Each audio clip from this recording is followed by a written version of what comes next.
नमस्कार साथियों, उपासना यस के डेली करंट अफेयर्स प्रोग्राम में आप सभी का स्वागत है। इसमें हम लोग the Hindu, PIB, Indian Express and Down to Earth से संबंधित परीक्षा के लिए जो भी महत्वपूर्ण खबरें होती हैं उनको कवर करते हैं।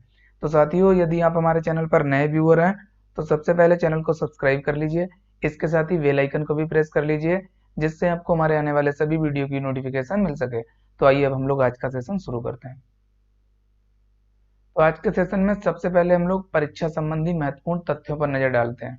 पहला है इसमें, हाल ही में एयर मार्शल जीएस बेदी ने वायुसेना मुख्यालय में महानिदेशक के रूप में प्रभार लिया है। ये आपको इनका नाम याद रखना है, महत्वपूर्ण है, जीएस बेदी। सेकंड, हाल ही में पाकिस्तान ने परमाणु सक्षम सतह से सतह पर मार करने वाली बैलिस्टिक मिसाइल गजनवी का परीक्षण किया है। गजनवी बैलिस्टिक मिसाइल 290 किलोमीटर की सीमा तक परमाणु और पारंपरिक युद्धक हथियार पहुंचाने या ले जाने में सक्षम है। थर्ड, क्रिकेटर विराट कोहली 23.77 करोड़ अमेरिकी डॉलर के ब्रांड मूल्य के साथ 2020 में लगातार चौथे साल सबसे मूल्यवान भारतीय सेलिब्रिटी रहे हैं। फोर्थ, हाल ही में यानी 4 फरवरी को अंतर्राष्ट्रीय मानव बंधुत्व दिवस विश्व स्तर पर मनाया गया। अंतर्राष्ट्रीय मानव बंधुत्व दिवस का उद्देश्य विभिन्न संस्कृतियों और धर्मों, मान्यताओं और सहिष्णुता को बढ़ावा देने के बारे में जागरूकता बढ़ाने के महत्व को रेखांकित करना है। अगला है फिफ्थ, हाल ही में प्रसिद्ध इतिहासकार प्रोफेसर द्विजेंद्र नारायण झा का 4 फरवरी 2021 को निधन हो गया। ये आपको ध्यान रखना है, ये इतिहासकार थे। सिक्स, हाल ही में अंतर्राष्ट्रीय आपराधिक न्यायालय ने युगांडा के कुख्यात विद्रोही समूह यानी लॉर्ड्स रेजिस्टेंस आर्मी को दर्जनों युद्ध अपराधों और मानवता के विरुद्ध कई अपराधों, जिनमें हत्याओं से लेकर जबरन विवाह आदि शामिल हैं, के लिए पूर्व कमांडर डोमिनिक, ये नाम भी आपको याद रखना है, डोमिनिक ओंगबेन को दोषी ठहराया है। तो ये महत्वपूर्ण है, आपको याद रखना है। ये जो कुख्यात समूह है ये भी याद रखना है, लॉर्ड्स रेजिस्टेंस आर्मी, और कहाँ का है, युगांडा का। ये देश भी आपको याद रखना है, ये भी महत्वपूर्ण है। थोड़ा सा आपको जो अंतर्राष्ट्रीय आपराधिक न्यायालय है इसके बारे में भी आपको याद रखना है। यूट्यूब पर प्लेलिस्ट में इसका वीडियो है, आप वहां से जाकर इसको कंप्लीट कर लीजिए। परीक्षा के लिए महत्वपूर्ण संगठन है। अब हम लोग आज की न्यूज पर नजर डालते हैं। तो सबसे पहली न्यूज है पंडित भीमसेन जोशी खबरों में। तो आइए हम लोग जानते हैं इनके बारे में, ये महत्वपूर्ण पर्सनालिटी है। पहला पॉइंट है, हाल ही में यानी 4 फरवरी को महान गायक, सबसे पहली बात आपको याद रखनी है, संगीतकार हैं, पंडित भीमसेन जोशी की जयंती मनाई गई, जिससे ये न्यूज में थे। सेकंड, इन्हें भारत के तानसेन के रूप में भी जाना जाता है। थर्ड, हिंदुस्तानी शास्त्रीय संगीत को आम आदमी के करीब लाए, यानी इनका जो हिंदुस्तानी शास्त्रीय संगीत है उसको आम जनता तक पहुंचाने में महत्वपूर्ण योगदान रहा। फोर्थ, उन्हें वर्ष 2008 में भारत रत्न से भी सम्मानित किया गया, ये भी ध्यान रखना है आपको। फिफ्थ, पंडित भीमसेन जोशी को उनके प्रसिद्ध रागों के लिए याद किया जाता है, जिनमें शुद्धि कल्याण, मियाँ की टूंडी, पुरिया दंसरी, मुल्तानी, भीम पलासी, दरबारी, मालकौंस, यमन, असारी तोड़ी, मियाँ की मल्हार और अन्य शामिल हैं। 6, वे कर्नाटक राज्य से संबंध रखते हैं, ये भी आपको ध्यान रखना है। तो ये पंडित भीमसेन जोशी के बारे में कुछ मुख्य बातें थी जो आपको याद रखनी है। अब हम लोग अगली न्यूज पर आते हैं। अगली न्यूज है कपिला नामक अभियान खबरों में। इसकी फुल फॉर्म है Kalam programme for intellectual property literacy and awareness campaign. तो ये काफी महत्वपूर्ण अभियान है, आपको ध्यान रखना है। तो इसमें पहला पॉइंट है, हाल ही में भारत सरकार ने बौद्धिक संपदा साक्षरता और जागरूकता अभियान यानी कपिला का शुभारंभ किया है। सेकंड, इसका उद्देश्य उच्च शिक्षा संस्थानों यानी हायर एजुकेशन इंस्टीट्यूशन में बौद्धिक संपदा अधिकारों के बारे में जागरूकता पैदा करना। दूसरा, HEI यानी उच्च शिक्षा संस्थानों के संकाय और छात्रों के आविष्कारों के लिए बौद्धिक संपदा अधिकार सुरक्षित करना। तीसरा, बौद्धिक संपदा अधिकार पर पाठ्यक्रम का विकास, प्रशिक्षण कार्यक्रम आदि तैयार करना। तो ये आपको याद रखना है, कपिला अभियान के बारे में महत्वपूर्ण बातें थी। अब हम लोग अगली न्यूज पर आते हैं। अगली न्यूज है मोनपा हस्त निर्मित कागज खबरों में। तो आइए हम लोग जानते हैं इसके बारे में। पहला पॉइंट है, उत्कृष्ट बनावट वाला ये हस्त निर्मित कागज तवांग की स्थानीय जनजातियों के जीवंत संस्कृति का अभिन्न हिस्सा है, जिसे स्थानीय भाषा में मोन सुगु भी कहा जाता है। सेकंड, मोनफा हस्तनिर्मित कागज सुगु सेंग नामक स्थानीय पेड़ की छाल से बनाया जाता है, जिसका अपना औषधीय मूल्य भी है। थर्ड, ये अरुणाचल प्रदेश की 1000 साल पुरानी विरासत कला है। तो ये आपको राज्य याद रखना है, जो मोनफा हस्तनिर्मित कागज है ये कहाँ की कला है? अरुणाचल प्रदेश की। फोर्थ, मोनफा हस्तनिर्मित कागज निर्माण कला की शुरुआत 1000 वर्ष पूर्व हुई थी। फिफ्थ, धीरे धीरे ये कला अरुणाचल प्रदेश के तवांग में स्थानीय रीति रिवाजों और संस्कृति का अभिन्न हिस्सा बन गई। तो ये मोनफा हस्तनिर्मित कागज से जुड़े हुए कुछ मुख्य पॉइंट थे जो आपको याद रखने। अब हम लोग अगली न्यूज पर आते हैं। अगली न्यूज है रेडियो टेलीस्कोप खबरों में। तो ये सबसे पहले हम लोग देखते हैं ये न्यूज में क्यों है। हाल ही में स्क्वायर किलोमीटर एरे ऑब्जर्वेटरी परिषद द्वारा 4 फरवरी को अपनी पहली बैठक के दौरान विश्व के सबसे बड़े रेडियो टेलीस्कोप की स्थापना करने की मंजूरी दे दी गई है, जिससे ये न्यूज में थी। अब हम लोग इससे जुड़े हुए जो मुख्य पॉइंट हैं उनको जान लेते हैं। पहला है, ऑप्टिकल टेलीस्कोप के विपरीत रेडियो टेलीस्कोप अदृश्य गैसों का पता लगाने में सक्षम होते हैं और इसलिए ये ब्रह्मांडीय धूल के कारण न दिखाई देने वाले अंतरिक्षीय क्षेत्रों की भी खोज कर सकते हैं। सेकंड, 1930 के दशक में भौतिकी विज्ञानी कार्ल जॉन्स्की, ये नाम आपको याद रखना है, द्वारा सबसे पहले रेडियो संकेतों का पता लगाया गया था।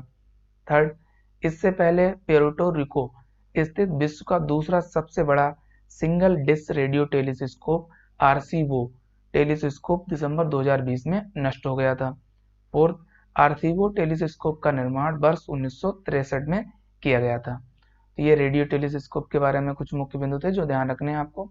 अब हम लोग ये जो इसके SKA टेलीस्कोप है, यानी स्क्वायर किलोमीटर एरे टेलीस्कोप, इसके बारे में जान लेते हैं। पहला पॉइंट है, इसके लिए विश्व का सबसे बड़े रेडियो टेलीस्कोप के रूप में प्रस्तावित किया गया है, ध्यान रखना है आपको। सेकंड, इसको अफ्रीका और ऑस्ट्रेलिया में स्थापित किया जाएगा तथा इसका संचालन, रखरखाव और निर्माण SKAO द्वारा किया जाएगा, यानी square kilometre array observatory. Third, इसके पूरा होने में लगभग 8 बिलियन पाउंड की लागत तथा 1 दशक का समय लगने की संभावना है। अब हम लोग जो स्क्वायर किलोमीटर एरे ऑब्जर्वेटरी है इसके बारे में जान लेते हैं। तो इसमें पहला पॉइंट है, SKAO रेडियो खगोल विज्ञान को समर्पित एक नया अंतर सरकारी संगठन है। सेकंड, इसका मुख्यालय ब्रिटेन में है, ये भी आपको ध्यान रखना है। थर्ड, SKAO में 10 देशों की संस्थाएं सम्मिलित हैं, जिनमें ऑस्ट्रेलिया, कनाडा, चीन, भारत, इटली, न्यूजीलैंड, दक्षिण अफ्रीका, स्वीडन, नीदरलैंड और यूके शामिल हैं। तो ये स्क्वायर किलोमीटर एरे ऑब्जर्वेटरी से जुड़े हुए कुछ मुख्य पॉइंट थे जो आपको याद रखने हैं। अब हम लोग अगली न्यूज पर आते हैं। अगली न्यूज है सीमित देयता भागीदारी अधिनियम खबरों में। तो आइए हम लोग जानते हैं सबसे पहले ये न्यूज में क्यों है। कारपोरेट मामलों के मंत्रालय यानी मिनिस्ट्री ऑफ कारपोरेट अफेयर्स द्वारा कानून का पालन करने वाली सीमित देयता भागीदारियों हेतु व्यापार में सुगमता के लिए सीमित देयता भागीदारी अधिनियम 2008 के तहत आपराधिक दायित्व संबंधी एक प्रावधान को रद्द करने के साथ साथ 12 अपराधों को गैर अपराध घोषित करने की योजना बनाई जा रही है, जिससे ये अधिनियम न्यूज में था। अब हम लोग जानते हैं कि LLP क्या है। पहला पॉइंट है, सीमित देयता भागीदारी व्यापार संगठन का एक स्वरूप होती है जिसमें प्रत्येक भागीदार की देयता कानूनी रूप से सीमित होती है, अतएव ये भागीदारी और निगमों के तत्वों को प्रदर्शित करता है। सेकंड, सीमित देयता भागीदारी में एक भागीदार किसी दूसरे भागीदार के कदाचार अथवा लापरवाही के लिए जिम्मेदार या उत्तरदायी नहीं होता है। अगला, अब हम लोग जो सीमित देयता भागीदारी अधिनियम है उसकी जो प्रमुख विशेषताएं हैं उनको जानते हैं। पहली है, इसमें LLP एक नैगमिक निकाय यानी कारपोरेट बॉडी है, निगम निकाय और एक कानूनी इकाई होती है जो इसके भागीदार से अलग होगी। इसमें एक सतत अनुक्रमण होता है। सेकंड पॉइंट है, इसमें एक पृथक कानून अर्थात LLP अधिनियम 2008 होने के नाते भारतीय भागीदारी अधिनियम 1932 के प्रावधान LLP पर लागू नहीं होते और ये भागीदारों के मध्य अनुबंध संबंधी समझौते द्वारा विनियमित होती है। थर्ड, प्रत्येक सीमित देयता भागीदारी द्वारा सीमित देयता भागीदारी शब्द अथवा इसका संक्षिप्त नाम LLP का उपयोग अपने नाम के अंत में किया जाएगा। अगला है इसकी संरचना। तो प्रत्येक LLP में कम से कम 2 भागीदार होंगे और इसमें कम से कम 2 व्यक्ति नाम निर्दिष्ट भागीदार के रूप में होंगे, जिसमें से कम एक भारत का निवासी होगा और सभी भागीदार सीमित देयता भागीदारी के प्रतिनिधि होंगे। तो इसकी संरचना या स्ट्रक्चर था। अगला है LLP की आवश्यकता और महत्व। तो इसमें पहला पॉइंट है LLP प्रारूप एक वैकल्पिक कॉर्पोरेट व्यावसायिक संस्करण है जिसमें किसी कंपनी के सीमित दायित्व का लाभ प्रदान किया जाता है, किंतु साझेदारी फर्म की भांति इसके सदस्यों के लिए पारस्परिक सहमति के आधार पर आंतरिक प्रबंधन को व्यवस्थित करने की अनुमति होती है। सेकंड, सामान्यतः ये प्रारूप लघु एवं मध्यम उद्यमों के लिए और विशेष रूप से सेवा क्षेत्र उद्यमों के लिए काफी उपयोगी होगा। थर्ड, अंतर्राष्ट्रीय स्तर पर विशेष रूप से सेवा उद्योग के लिए अथवा पेशेवरों से संबंधित गतिविधियों वाले व्यवसायों के लिए सीमित देयता भागीदारी एक लोकप्रिय प्रारूप है। तो ये LLP एक्ट से जुड़ी हुई कुछ मुख्य बातें थी जो आपको याद रखनी है। अब हम लोग अगली न्यूज पर आते हैं। अगली न्यूज है राष्ट्रीय कृषि बाजार यानी ई-नैम। ये काफी महत्वपूर्ण है। इसकी फुल फॉर्म होती है इलेक्ट्रॉनिक नेशनल एग्रीकल्चर मार्केट। तो आइए सबसे पहले हम लोग जानते हैं ये न्यूज में क्यों है। अब तक 1.69 करोड़ से अधिक किसानों और 1.55 लाख व्यापारियों ने राष्ट्रीय कृषि बाजार यानी ई-नैम प्लेटफॉर्म पर रजिस्ट्रेशन या पंजीकरण करा दिया है, जिससे ये न्यूज में था। अब हम लोग इससे जुड़े हुए जो मुख्य पॉइंट हैं उनको जान लेते हैं। पहला है राष्ट्रीय कृषि बाजार यानी ई-नैम कृषि उपज के लिए एक ऑनलाइन ट्रेडिंग प्लेटफॉर्म है जिसका उद्देश्य किसानों, व्यापारियों और खरीदारों को ऑनलाइन ट्रेडिंग में मदद करना है और आसान मार्केटिंग के माध्यम से बेहतर कीमत दिलाना है। सेकंड, भारत सरकार के कृषि और किसान कल्याण मंत्रालय के तत्वाधान में लघु कृषक कृषि व्यापार संघ यानी small farmers agri business consortium अर्थात SFAC ई-नैम के कार्यान्वयन हेतु प्रमुख एजेंसी है या नोडल एजेंसी है। थर्ड, किसानों के लिए ई-नैम कृषि उपज की बिक्री के अधिक विकल्प उपलब्ध कराता है। ये गोदाम आधारित बिक्री के माध्यम से बाजारों तक कृषि उपज की पहुंच का विस्तार करता है और इस प्रकार कृषि उपज को मंडी तक ले जाने की आवश्यकता नहीं रह जाती, जिससे लागत में कमी आती है। अगला है फोर्थ, मंडी या बाजार में स्थानीय व्यापारियों के लिए राष्ट्रीय कृषि बाजार यानी ई-नैम माध्यमिक स्तर के व्यापार हेतु एक बड़े राष्ट्रीय बाजार तक पहुंच उपलब्ध कराता है। फिफ्थ, थोक खरीदार, संसाधक, निर्यातक आदि ई-नैम प्लेटफॉर्म के माध्यम से स्थानीय मंडी या बाजार स्तर पर सीधे व्यापार करने में सक्षम होते हैं, जिससे उनकी मध्यस्थता लागत कम हो जाती है। तो ये ई-नैम से जुड़े हुए कुछ मुख्य पॉइंट थे जो आपको याद रखने हैं। अब हम लोग अगली न्यूज पर आते हैं। अगली न्यूज है प्रधानमंत्री मातृ वंदना योजना खबरों में। तो आइए सबसे पहले हम लोग देखते हैं ये न्यूज में क्यों है। हाल ही में वित्तीय वर्ष 2020 तक प्रधानमंत्री मातृ वंदना योजना के अंतर्गत पात्र लाभार्थी महिलाओं की संख्या 1.75 करोड़ से अधिक हो चुकी है, जिससे ये न्यूज में थी। अब हम लोग इससे जुड़े हुए जो मुख्य पॉइंट है उनको जानते हैं। पहला है इस योजना की घोषणा 31 दिसंबर 2016 को की गई थी, तो ये वर्ष आपको याद रखना है। सेकंड, इसका नोडल मंत्रालय महिला एवं बाल विकास मंत्रालय है। थर्ड, प्रधानमंत्री मातृ वंदना योजना केंद्र सरकार की एक मातृत्व लाभ योजना है। फोर्थ, इस योजना को राष्ट्रीय खाद्य सुरक्षा अधिनियम 2013 के प्रावधानों के अनुसार देश के सभी जिलों में लागू किया गया है। फिफ्थ, इस योजना के तहत गर्भवती महिलाओं और स्तनपान कराने वाली माताओं या महिलाओं को कुछ शर्तों को पूरा करने के बाद 3 किस्तों में पहले बच्चे के जन्म पर 5,000 रुपए की राशि प्रदान की जाती है। 6, योजना के तहत प्रत्यक्ष लाभ नगद हस्तांतरण का उद्देश्य गर्भवती माताओं के लिए बढ़ी हुई पोषण संबंधी आवश्यकताओं को पूरा करने में मदद करना और साथ ही कामकाजी महिलाओं के लिए गर्भावस्था के दौरान और प्रसव के बाद होने वाली मजदूरी के नुकसान की आंशिक भरपाई करना है। तो ये प्रधानमंत्री मातृ वंदना योजना से जुड़े हुए कुछ मुख्य पॉइंट थे जो आपको याद रखने हैं। अब हम लोग अगली न्यूज पर आते हैं। अगली न्यूज है स्विच दिल्ली अभियान खबरों में। तो ये हम लोग जानते हैं इसके बारे में। हाल ही में दिल्ली के मुख्यमंत्री अरविंद केजरीवाल ने हाल ही में इलेक्ट्रिक वाहनों को बढ़ावा देने के लिए स्विच दिल्ली अभियान की शुरुआत की है। तो ये राज्य भी आपको याद रखना है, किसने की है इसकी शुरुआत? दिल्ली सरकार ने। साथ ही मुख्यमंत्री ने राजधानी के लोगों से शहर में प्रदूषण से निपटने के लिए इलेक्ट्रिक वाहनों को खरीद की अपील की है। सेकंड, स्विच दिल्ली अभियान के दौरान इलेक्ट्रिक वाहनों के लाभों के बारे में जागरूकता बढ़ाई जाएगी और साथ ही इस बात पर भी ध्यान केंद्रित किया जाएगा कि इलेक्ट्रिक वाहनों के माध्यम से किस प्रकार दिल्ली को स्वच्छ एवं प्रदूषण मुक्त बनाया जा सकता है। तो ये स्वच्छ दिल्ली अभियान से जुड़े हुए कुछ मुख्य पॉइंट थे जो आपको याद रखने हैं। अब हम लोग अगली न्यूज पर आते हैं। अगली न्यूज है विश्व कैंसर दिवस खबरों में। तो ये हम लोग जानते हैं इससे जुड़े हुए पॉइंट। पहला है, ये दिवस प्रत्येक वर्ष 4 फरवरी को मनाया जाता है, तो ये आपको डेट याद रखनी है। सेकंड, वर्ष 2021 में 21वां, ये नंबर भी आपको याद रखना है, विश्व कैंसर दिवस मनाया जा रहा है। थर्ड, इस वर्ष इसका विषय या थीम मैं हूं और मैं रहूंगा, यानी I am and I will है।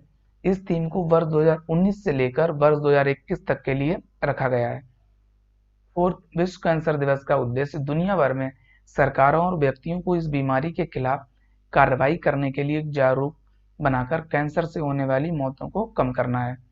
फिफ्थ, ये अंतर्राष्ट्रीय कैंसर नियंत्रण के लिए संघ की एक पहल है। सिक्स, इस दिवस की शुरुआत 4 फरवरी 2000 को पेरिस में न्यू मिलेनियम के लिए कैंसर के खिलाफ विश्व शिखर सम्मेलन में हुई थी। तो ये आपको ध्यान रखना है, 2000 से इसको मनाने की शुरुआत हुई है। ये विश्व कैंसर दिवस से जुड़े हुए कुछ मुख्य पॉइंट थे जो आपको याद रखने हैं। अब हम लोग अगली न्यूज पर आते हैं। अगली न्यूज है फिशिंग कैट खबरों में। तो आइए सबसे पहले हम लोग देखते हैं ये न्यूज में क्यों है। हाल ही में फिशिंग कैट कंजर्वेशन अलायंस यानी फिशिंग कैट कंजर्वेशन अलायंस ने फिशिंग कैट के संरक्षण के प्रति जागरूकता बढ़ाने हेतु विश्वव्यापी अभियान शुरू किया है, जिससे फिशिंग कैट न्यूज में थी। अब हम लोग इनसे जुड़े हुए जो मुख्य पॉइंट है उनको जान लेते हैं। पहला है, इसका आकार घरेलू बिल्ली का दोगुना होता है, यानी जो घरेलू बिल्ली होती है उससे ये दोगुनी होती है। सेकंड, फिशिंग कैट रात में सक्रिय जीव है, यानी ये निशाचर है और मछली के अलावा मेढक, क्रस्टेशियन, सांप, पक्षी और बड़े जानवरों के शवों का मांस खाना पसंद करती है। थर्ड, ये प्रजाति वर्ष भर प्रजनन करती है। फोर्थ, ये अपना अधिकांश जीवन घनी वनस्पतियों वाले क्षेत्रों में जल निकायों के करीब बिताती है और उत्कृष्ट तैराक होती है। पांचवा, इसका वैज्ञानिक नाम प्रियनेलुरस विवरिनस है, ये आपको ध्यान रखना है। अगला 6 पॉइंट है, फिशिंग कैट का प्रवास क्षेत्र पूर्वी घाट में विस्तृत है। वे एस्टुरीन, बाढ़ग्रस्त मैदानों, मैंग्रोव वन और अंतर्देशीय ताजे पानी के आवासों में रहते हैं। 7, आईसीएन रेड लिस्ट में इन्हें सूबे सूची में वर्णित किया गया है, यानी वल्नरेबल।